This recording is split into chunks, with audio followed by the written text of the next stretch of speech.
So good day and welcome to another edition of America's Water Cooler News by Rock Daniels, the Bluegrass Realtor. Today is Thursday, April 6, 2023. Now in news today, former President Donald J. Trump pleaded not guilty to 34 felony counts for falsifying documents, becoming the first former president to be indicted. Now Trump called on Congress to defund the Department of Justice and FBI, accusing Democrats of weaponizing the law.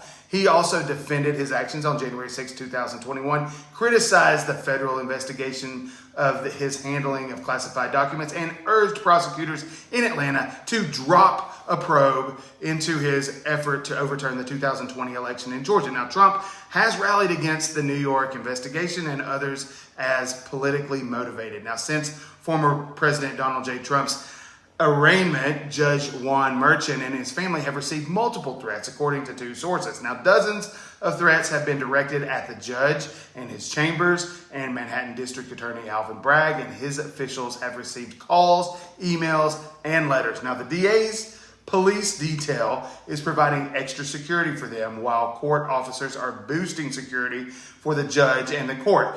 Trump and his allies have criticized Merchant and his family, including his adult daughter, who was listed as the president of Authentic Campaigns, which is a firm used by Vice President Kamala Harris for digital fundraising and advertising during her presidential campaign. Now, adult film actress and director Stormy Daniels, no relation to me, Rock Daniels, has been ordered to pay $121,972.56 to former President Donald J. Trump's lawyers for legal fees that were incurred in the 2018 defamation lawsuit. Now, the lawsuit was over Trump's tweet, which he claimed that Daniels' allegations against him were a total con job. Now, the court ruled that Trump's request rates were reasonable and that the fees were justified. Now, Daniels had claimed that the legal fees were unreasonable and excessive. Now, Trump pleaded not guilty to 34 counts, like I said earlier, related to falsifying records in a series of hush money schemes on the same day.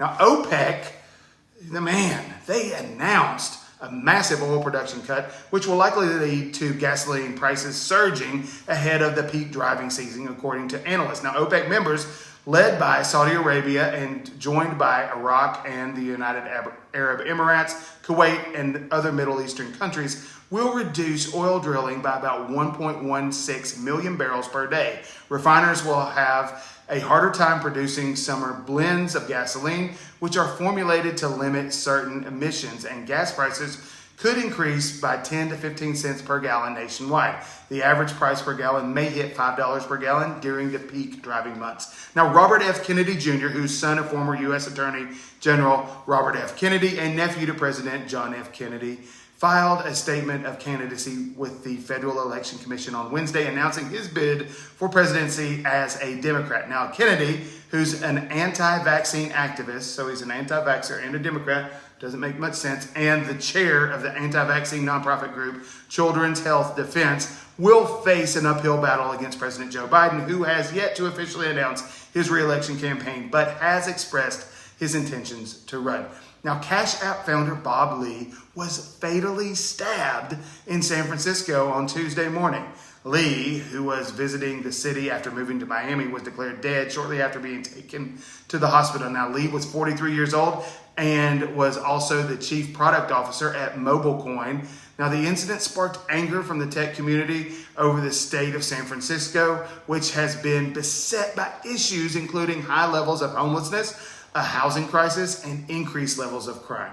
Now, 156 Catholic clergy members and others were accused of sexually and physically abusing at least 600 children over more than 6 decades, according to a report from Maryland Attorney General Anthony Brown. Of those, 43 allegedly committed sexual abuse in locations outside of Maryland. Now, Brown, he apologized on behalf of the Archdiocese and stated that the payments of about $13.2 million made to 303 victims since the 1980s, including money for counseling and settlements. Now, the report recommends that Maryland amend the statute of limitations for civil actions involving child sex abuse. All right, ByteDance, which is the parent company of TikTok, has launched a new app called Lemon 8. That's lemon and the number 8. The photo-based app resembles a combination of Instagram and Pinterest and offers video content similar to TikTok. Now, ByteDance is reportedly attempting to convince U.S. lawmakers that it can keep user data safe from Chinese government interference. Now, Lemon 8, which has already gained traction on the Asian markets, was introduced in the U.S. in February and had 290,000 downloads in late March. Now, another app owned by ByteDance called CapCut is a popular video editing tool with 60 million downloads in the US and 940 million globally. Well, that does it for another edition of America's Water Cooler News. My name again is Rock Daniels, and I am the Bluegrass Realtor for all your Central Kentucky real estate needs. Please be sure, hit that subscribe button so you and I can stay connected. So thank you so much for stopping by here today, and I look forward to seeing you again tomorrow on America's Water Cooler News. You guys have a great day.